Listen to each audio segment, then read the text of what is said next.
Hey guys, how are you doing today? I hope that you are doing amazing and fantastic and wonderful. So, I know I'm a little late with the video, but in my defense, I have two sick boys at home. Alex has the stuffies really bad and a cough. And Aaron has a sinus infection, and I'm trying my hardest not to get sick, though runny nose is starting to happen and a little hurting in the throat is starting to happen. But I think that it's just allergies, because we went from having like 80 one day to today's high was 32 degrees. So it's been pretty insane. Cleo says hello everyone. You can sort of see her since I'm wearing black, like you sort of, you know, blend in there. Keycap. Yeah. So today's video is all about November releases. So I can't believe that it's already November. That means that my son is almost 3 months old. He was 12 weeks last Friday, and so on October 31st he'll be 3 months old. So that means that we have some cozy releases that are coming out. I went on a deep dive hunt for some of the best cozies that I could possibly find, and I'm super excited to dive into these. So the first one that I have is The Man in the Microwave Oven. It is the second book in the Theo Bogart mystery series by Susan Cox. I will say that title automatically got me. Like, I was just kind of like, what? The Man in the Microwave Oven? Like, ooh, intrigue. This comes out on November 3rd. You can pre-order it right now for $14.99. But if you do it afterwards, it's like $27.99 because it's a hardback. So yeah, it looks really interesting. It is sort of like a different kind of cozy mystery sort of cover. I mean, do you guys agree? Like, it's just different. So it says, fleeing from a murder and family tragedy in her native England, where she was the scandal du jour for the tabloid press, Theo Bogart changed her name and built an undercover life in a close-knit San Francisco neighborhood. She didn't expect to find love and friendship there, and now she doesn't know how or if to reveal the truth about herself. After a confrontation with a difficult neighbor, Theo fears her secrets are about to be uncovered after all when the woman who threatened to expose her is murdered. Theo is embroiled in the kind of jeopardy she crossed an ocean to escape. Worse yet, dangerous family secrets have followed her as well. I love the idea that she's like from England and then she's changing her identity and coming to the United States. It looks like a lot of fun, and I really just, the cover is just very like, I really like the cover for some reason. It's just speaking to me. The next book I have is the next Puppy Starfire series, and it is Murder on Holiday Lane by London Lovett. You guys know how much I love London Lovett, and I love the Puppy Starfire series. It is a historical cozy mystery series based in the 1920s, and it is based in California, and Puppy Starfire has her own detective agency she inherited from her uncle, and she's trying to run it on her own as a woman in the 1920s, which is pretty ballsy. This one is set during a warm and sunny Christmas season in Los Angeles. We don't have that here in Oklahoma.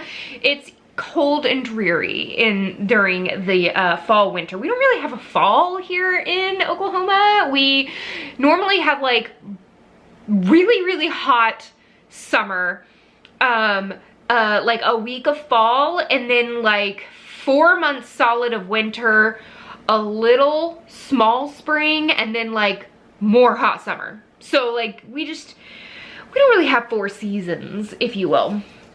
It was a warm and sunny Christmas season in Los Angeles. Things are slow at the Starfire Detective Agency, but Poppy is sure things will pick up after the holidays, when a pretty young starlet who works part-time as an elf at Santa's workshop holiday Lane is murdered.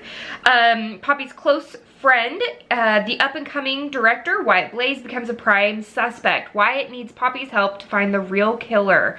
Gossip travels in fast and Tinseltown, and an arrest, even a false arrest, will destroy Wyatt's career for good. Now Poppy must start from the very beginning to find out who had it out for the elf. Is it possible Santa himself was behind the diabolical deed? Bum, bum, bum, murderous Santa.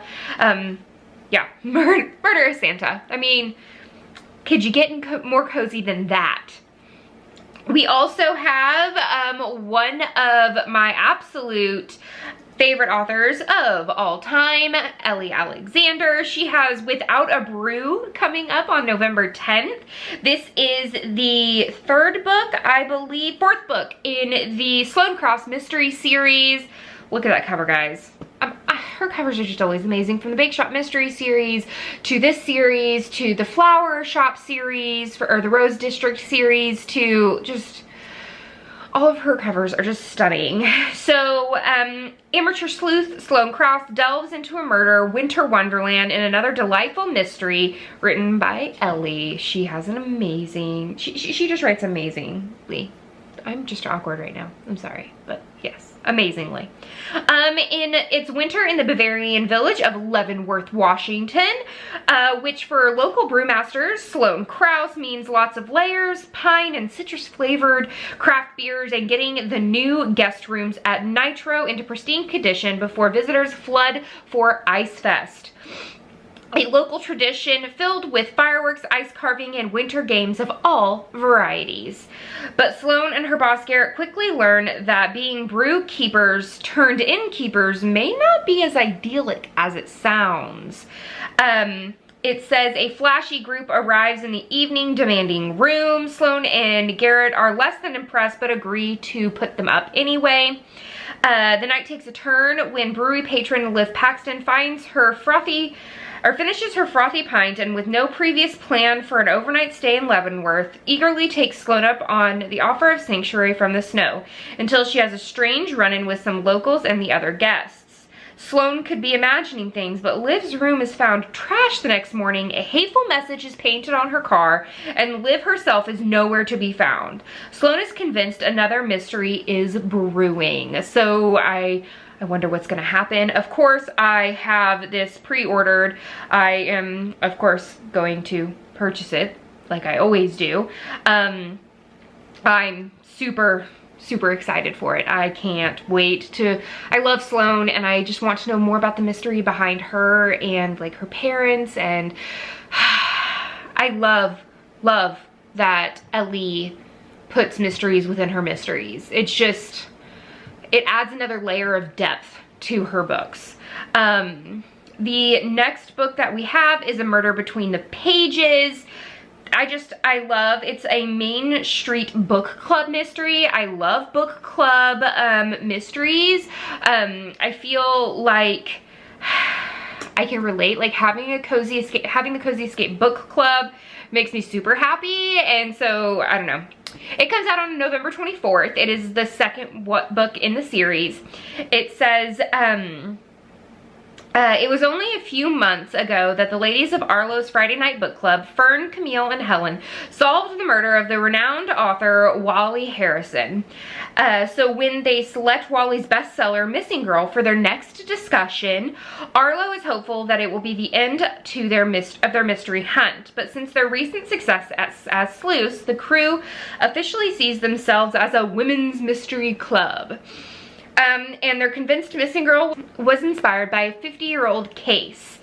It's a case from their own Sugar Springs, Mississippi, the disappearance of Mary Kennedy. And Arlo can do little to stop the book ladies from investigating.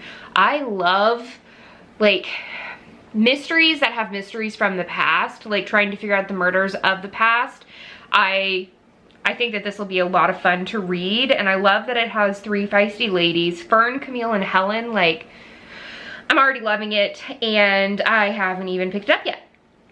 The last book that I have is the next book in Agatha Frost's Candle Shop Mystery Series, Claire's Candles Cozy Mystery Series, and it's Rose Petal Revenge. These are always fun, quick, cozy reads that I absolutely recommend every time. It says, when a group of sci-fi fans visits the village for a nearby convention, candle shop owner Claire Harris is pulled into yet another murder mystery. And I'm a huge sci-fi nerd, so that totally works for me. So those are the 5 books that I found that are going to be released in the month of November. Let me know any books that I might have missed. I am always down to adding more books to my TBR, to be honest. So yeah, that's the end of this chapter of Courtagonist. Please give this video a thumbs up and subscribe if you haven't already. And until next time, guys, happy reading. Bye.